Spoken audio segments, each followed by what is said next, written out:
สวัสดีค่ะยินดีต้อนรับเข้าสู่ช่องปองเพกาวนะคะหลังจากตอนที่แล้วที่เราได้รับจดหมายจากศาสตราจารย์ฟิกเราจะไปหาเขากันที่ห้องเรียนกันนะคะ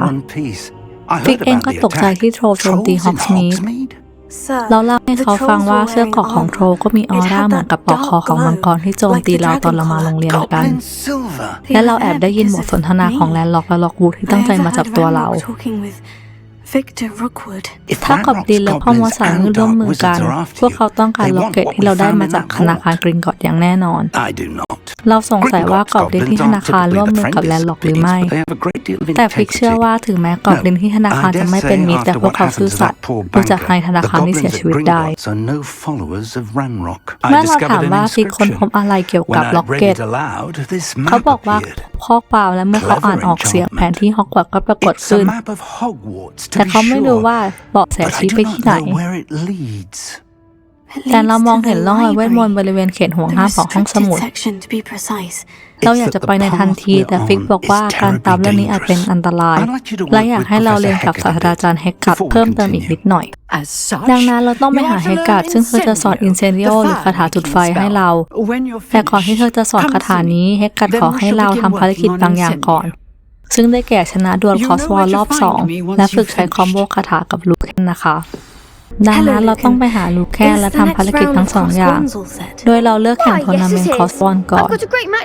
ลูเคนจะให้เราเลือกคู่หูซึ่งเราสามารถเลือกนัตตี้เซบาสเตียนหรือไม่เลือกใครเลยก็ได้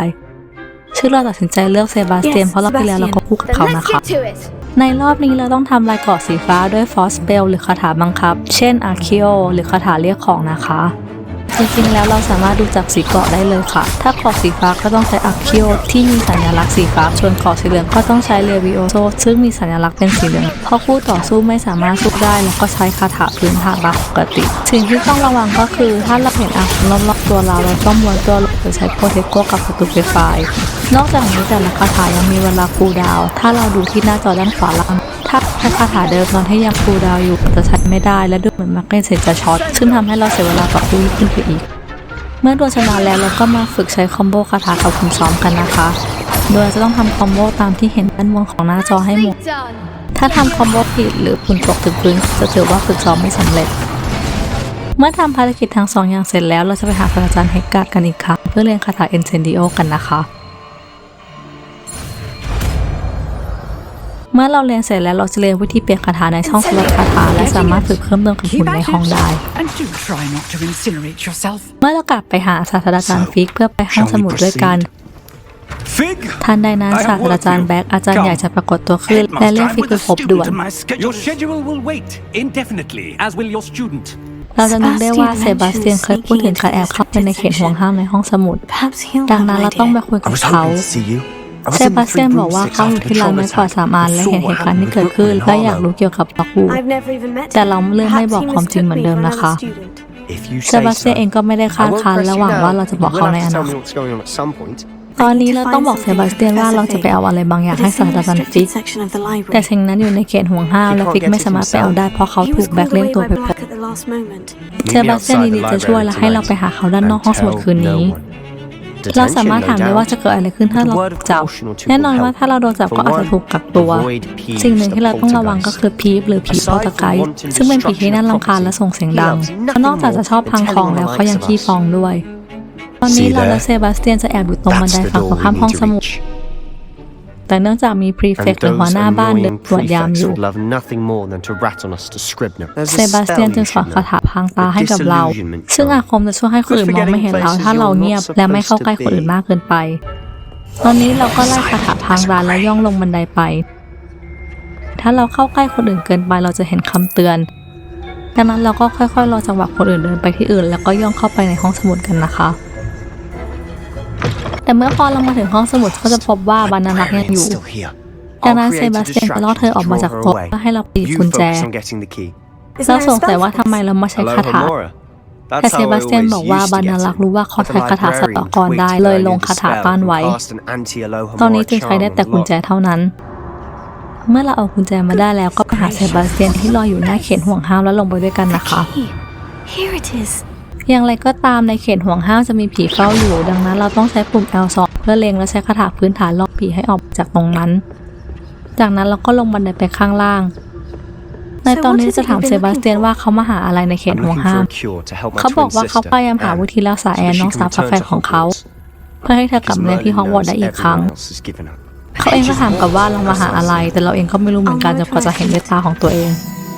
นอกจากนี้เวลาที่เราใช้คาถาพรางตัวเราจะสามารถเปิดหีบที่มีลูกตาได้เพราะหีบก็มองไม่เห็นเราเหมือนกันนะคะเมื่อมาถึงสุดท้ายพีฟโผล่มาและจะไปฟ้องบรรณารักษ์เซบาสเตียนจึงจะไปตามพีฟและขอให้เราโชคดีกับการค้นหาตอนนี้เราต้องใช้เลปาโลจัดการกับของที่ขวางทางอยู่แล้วไปต่อซึ่งเราจะพบร่องรอยเวทมนต์โบราณและประตูไปยังบริเวณอื่นซึ่งระหว่างทางเราต้องไล่คาถาพื้นฐานสัญลักษณ์บนประตูเพื่อให้แพลตฟอร์มลอยขึ้นมาให้เราเดินไปต่อนะคะซึ่งเราจะพบกับพิทักษ์อ่างเพนซิฟดังนั้นเราต้องใช้คอมโบคาถาที่เราเคยซ้อมมาคาถาพื้นฐานคาถาโปรเทโกลงไปถึงการม้วนลมและการปาของใส่ออกชนะให้ได้นะคะเมื่อจบการต่อสู้แล้วทูทอเรียลจะบอกว่าเมื่อเราทำคอมโบติดกัน10 ครั้ง Power Up ของเวทมนต์โบราณซึ่งจะเป็นก้อนสว่างๆปรากฏตัวขึ้นซึ่งถ้าเราเก็บแล้วมันก็จะเติมเต็มแถบเวทมนต์โบราณซึ่งเมื่อเต็มแล้วเราก็จะสามารถใช้ได้โดยการกดปุ่มเอา1และR1นะคะบนการแพลตฟอร์มข้ามไปอีกห้องแต่ละห้องจะไม่เหมือนกันนะคะดังนั้นต้องลองหาวิธีวิ่งไปฝั่งตรงข้ามเมื่อมาถึงห้องสุดท้ายก็จะเป็นอารมณ์บอสไฟที่เราต้องสู้กับผู้พิทักษ์หลายคนเลยเราก็สามารถใช้เทคนิคการสู้แบบเดิมได้ค่ะแต่เราพยายามจะอยู่ไกลๆเพื่อให้ถูกฟันยากหน่อยแต่ผู้พิทักษ์สามารถกระโดดใส่ได้ถ้าเห็นวงรอบตัวก็รีมูนตัวออกมาเลยแล้วก็อย่าลืมเก็บก้อนสว่างๆเพื่อใช้เวทมนต์โบราณด้วยเพราะใช้แล้วศัตรูจะตายในครั้งเดียวเลยเมื่อชนะผู้พิทักษ์แล้วเราก็จะเจอหนังสือและอ่านเพนซีฟ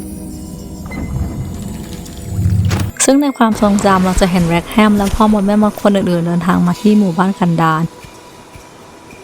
และพวกเขาเสกฝนให้หมู่บ้านกลับมาอุดมสมบูรณ์อีกครั้ง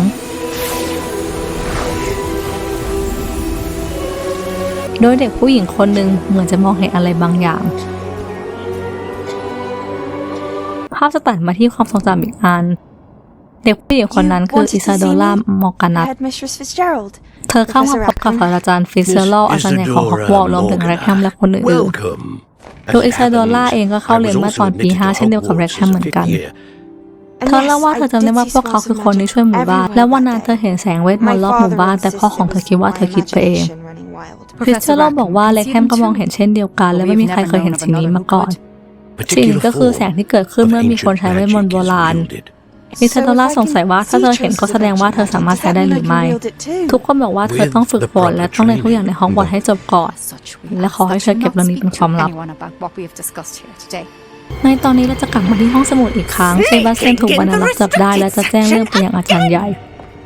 เธอยังขอให้เขาบอกว่าเขามากับใครแต่เซบาสเตียนบอกว่าเขามาคนเดียว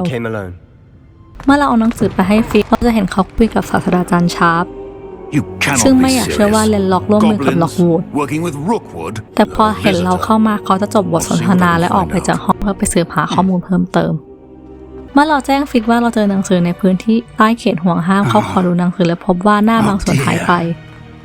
เธอยังเล่าถึงความทรงจำที่เราเห็นให้ฟิกฟังเขาบอกว่าเขาจะศึกษาหนังสือเพิ่มเติมระหว่างเดินทางไปลอนดอนเพราะอาจารย์ใหญ่ต้องการให้เขาไปแจ้งรัฐมนตรีเรื่องการไปของจอร์จด้วยตัวเองส่วนเราจะหาข้อมูลเพิ่มเติมเกี่ยวกับหน้าที่หายไปในตอนนี้เราจะได้รับจดหมายจากลูแคนเกี่ยวกับการดวลรอบสุดท้ายส่วนแนตตี้ก็อยากคุยเพิ่มเติมเกี่ยวกับล็อกวูดหากดูที่หน้าเควสก็จะพบว่าเรามีทั้งเมนเควสและไซด์เควสหลายอย่างที่ต้องทำระหว่างรอฟิกกลับมาจากลอนดอนดังนั้นเราจบวิดีโอที่ตรงนี้และตอนหน้าเราจะมาใช้ชีวิตแบบนักเรียนทั้งไปเข้าเรียนทำ assignment ลงทั้งเควสต่างๆกันนะคะขอบคุณที่รับชมวิดีโอและพบกันใหม่ในตอนหน้านะคะขอบคุณค่ะ